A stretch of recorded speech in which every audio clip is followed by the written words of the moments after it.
목성은 태양계의 5번째 행성이자 질량이 가장 큰 행성으로 목성의 질량은 태양계에 있는 다른 모든 행성을 합한 질량의 2.5배에 이를 만큼 거대합니다. 목성의 이름 주피터는 로마 신화에 나오는 하늘과 천둥의 신 유피테르에서 가져와 명명되었습니다. 또한 목성은 79개나 되는 위성을 가지고 있으며 1610년 갈릴레오 갈릴레이에 의해 발견된 4개의 위성인 이오, 유로파, 가니메데, 칼리스토는 태양계의 수많은 위성 중 가장 큰 위성들입니다.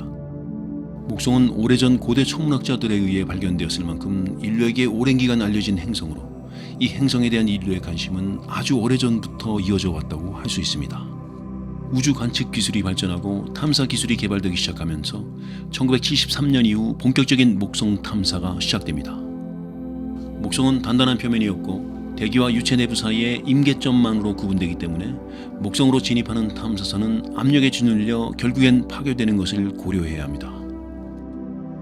또한 목성은 강력한 자기권을 가지고 있어 행성 주위에 하전 입자가 다량 분포하고 있으며 방사선의 양 또한 매우 높기 때문에 탐사선은 이러한 환경을 고려하여 설계되어야 합니다. 일례로 파이오니어 11호가 목성에 접근할 당시 기존 탐사선의 설계 한계치보다 약 10배가 많은 방사선이 탐사선에 가해졌습니다. 당시 파이오니어 11호는 큰 문제 없이 벤 앨런대를 통과했지만 편광계가 오작동하여 목성의 위성 중 하나인 2호를 촬영한 사진 대부분이 손실되었습니다. 1989년 발사된 갈릴레오 탐사선도 기존에 설계된 양을 훨씬 초과하는 다량의 방사선을 받게 되었고 이로 인해 종종 오작동을 일으켰습니다. 목성 탐사 역사에 있어 최초의 탐사선은 파이오니어 10호라 할 수 있습니다. 파이오니어 10호는 행성과 행성 사이의 공간 탐사를 목적으로 1958년부터 시행된 파이오니어 계획의 일환으로 제작된 탐사선입니다. 1972년 3월 3일 발사된 파이오니어 10호는 목성을 탐사한 첫 번째 우주선으로서 액체 연료 우주 발사체인 아틀라스 센타우르와 함께 발사되었으며 약 21개월간의 비행 끝에 1973년 12월 3일 목성에 이르게 됩니다. 하지만 앞서 언급한 목성의 여러 악조건으로 인해 목성에 머무르며 탐사를 진행하는 방식이 아닌 접근 통과의 방식으로 탐사를 진행하였습니다.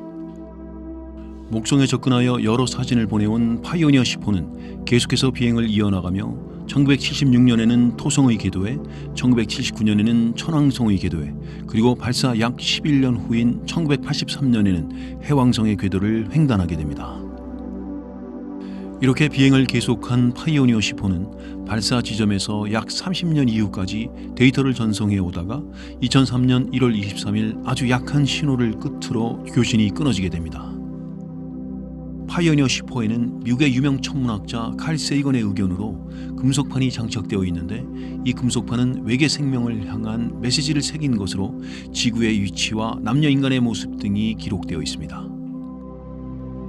다음은 파이오니어 11호에 대해 알아봅니다.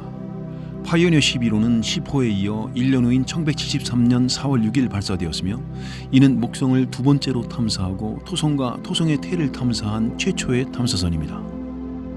발사 약 20개월 후인 1974년 12월 1일 목성 구름이 42,900km 상공을 지나가며 500여 장의 목성과 그 위성의 사진을 지구로 전송하였고 3일 후인 12월 4일에는 목성에 최접근하게 됩니다. 이후 11호는 목성의 중력을 이용한 스윙바이를 실시하여 토성으로 향하며 탐사를 이어나갑니다.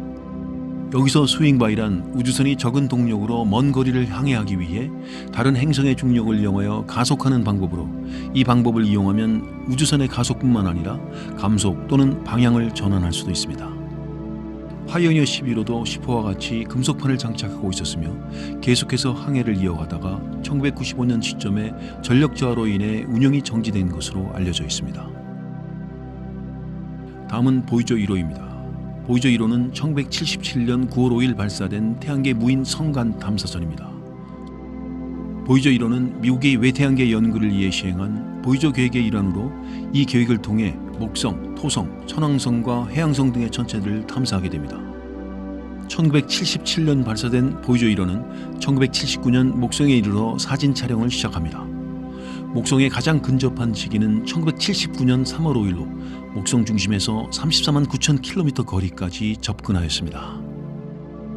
보이저 탐사선은 목성과 위성에 대한 여러 중요한 발견을 하였고 이를 지구로 전송하였는데 이 중에는 목성의 위성인 2호의 화산활동을 포착한 것으로 이는 파이오니어 10호와 11호가 관찰하지 못한 것입니다.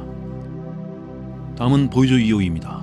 보이저 2호는 1호가 발사된 해인 1977년 발사되었으며 발사 후 약 2년이 지난 1979년에 목성계에 진입합니다. 목성계에 진입한 보이저 2호는 1979년 7월 8일 12시 21분경 칼리스토를 21만 4,930km의 거리로 근접 통과하고 1979년 7월 9일 7시 14분경 62,130km의 거리를 두고 가니메데를 근접 통과하였습니다. 또한 약 10시간이 지난 17시 53분 또 다른 갈릴레이 위성인 유로파를 20만 5,720km의 거리로 근접 통과하였고 약 2시간 뒤인 20시 01분경 목성의 또 다른 위성 아말테아를 근접 통과합니다. 아말테아는 목성의 위성 중 5번째로 발견되었고 목성과의 거리가 3번째로 가까운 궤도를 돌고 있는 위성입니다. 아말테아를 근접 통과한 보이저 2호는 22시 29분경 목성 질량 중심으로부터 72만 1,670km의 거리에서 목성을 최접근하게 되고 23시 17분경 마지막 갈릴레이 위성인 2호를 112만 9,900km 거리로 근접 통과하게 됩니다. 2호의 근접 통과까지 마친 보이저 2호는 8월 5일부로 목성의 탐사를 종료하고 이후 1981년 6월 5일에는 토성을, 5년 후인 1985년에는 천왕성을, 발사 12주년이 되는 해에는 해왕성을 탐사하게 됩니다. 이후 성간 탐사에 접어든 보이저 2호는 앞서 발사된 보이저 1호와 함께 태양권 밖에서 성간 매질을 탐사하고 있습니다. 다음은 율리시스호입니다. 율리시스호는 목성을 탐사하기 위해 만들어진 것이 아니라 태양을 탐사하기 위해 제작되어진 탐사선입니다. 하지만 태양으로 향하기 위해 목성이 가까이 온 근일점에서 스윙바이를 지시하여 태양으로 향한 독특한 궤도로 비행한 탐사선입니다. 앞서 언급하였듯 스윙바이를 실시하여 궤도를 변경한 탐사선들은 율리시스 위에도 메리노 10호, 파이오니어 11호, 보이저 1호와 2호 등이 있었지만 이들은 모두 황도면에서 가까운 궤도를 돌고 있는 행성에서 스윙바이를 실시하여 다른 황도면 행성에 도달하는 동일 평면 내에서의 궤도 변경이었습니다. 하지만 과학자들은 목성을 이용해 적절한 스윙바이를 실시하면 궤도 평면 자체를 크게 바꾸는 것이 가능하다는 것을 알아냈고 이렇게 황도면 이탈 미션이 율리시스를 통해 시행됩니다.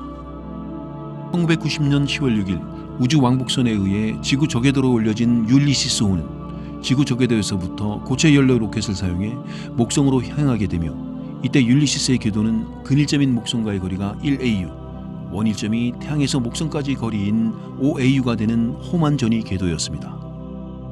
호만 전위 궤도 또는 호만 궤도란 같은 평면에서 서로 다른 두 원 궤도를 이동하는 데 쓰이는 타원 궤도입니다. 발사 1년 반이 지난 1992년 2월 목성에 도착하여 스윙바이를 실시하고 이를 성공적으로 수행한 율리시스호는 1994년에서 1995년에 걸쳐 태양의 북극권을, 2000년과 2001년에 걸쳐 태양의 남극권을 관측하는 등 다양한 탐사 활동을 이어나가게 됩니다. 다음은 카시니 하이언스호입니다. 1997년 미국과 유럽의 공동 토성 무인 탐사선으로 임무를 시작한 카시니 하이언스는 토성으로 향하던 2000년에 목성을 지나가면서 고해상도 사진과 여러 과학적 데이터를 지구로 전송하게 됩니다. 카시니 하이언스호는 카시니 궤도선과 하이언스 탐사선으로 나누어집니다.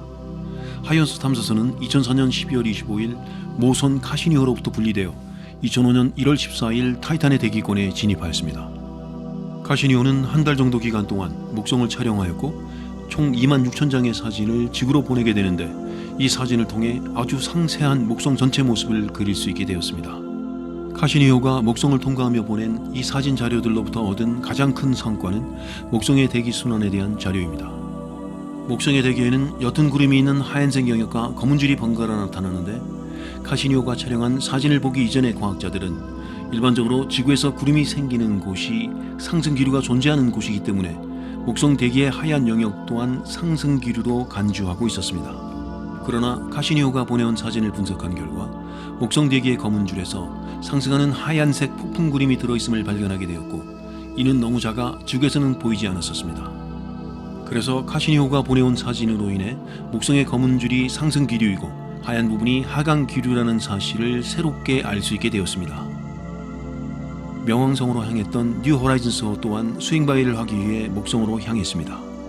2006년 9월 목성 사진을 촬영한 뉴 호라이즌스호는 12월부터 본격적인 탐사를 시작하며 목성의 소속점, 자기권, 고리 등을 관찰하였고 목성뿐만 아니라 아테말라 위성 등 내부 위성들의 궤도를 면밀히 측정하였습니다. 또한 2호의 화산을 촬영하고 외부 위성인 히말리아와 LRL을 먼 거리에서 탐사하였습니다. 명왕성을 향했던 뉴 호라이즌스호는 목성의 크기가 태양계의 다른 행성들에 비해 매우 크고 명왕성보다 지구에 훨씬 가까워서 아이러니하게도 명왕성에서 수집한 정보보다 지나가다가 탐사한 목성에서 수집한 정보가 더 많다고 합니다. 다음은 갈릴레오호입니다.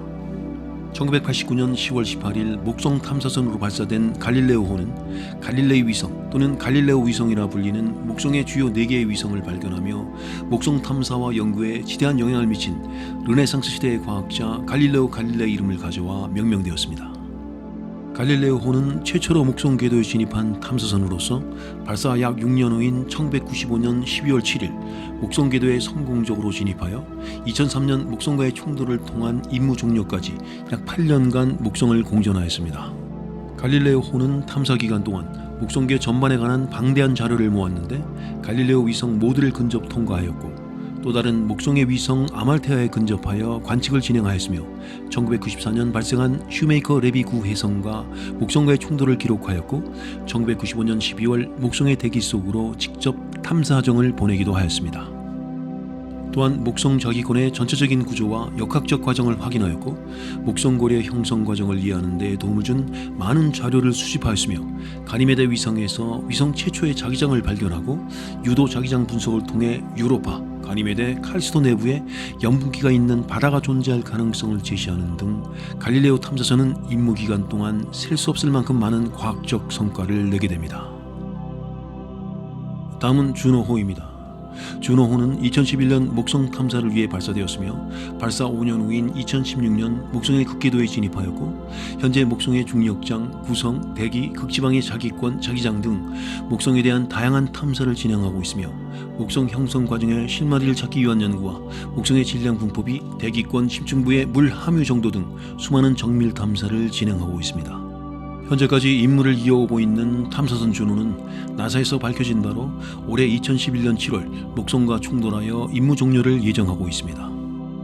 목성의 여러 위성 중 갈릴레이 위성들은 훗날 유인 탐사가 이루어질 가능성도 있는데 이 중에서도 특히 유로파와 칼리스토는 방사선이 낮고 생명체 존재 가능성이 커서 실제 유인 탐사의 목표 전체 중 주목받고 있는 것으로 알려져 있습니다. 정말 언젠가 우리 인류는 이 거대하고 신비한 행성인 목성과 그 위성에 가까이 다가가게 될까요? 정말 그날이 온다면 우리는 또 어떤 새로운 사실들을 마주하게 될까요? 영상은 이렇게 마무리되지만 목성 탐사를 향한 인류의 노력은 앞으로도 계속될 것입니다.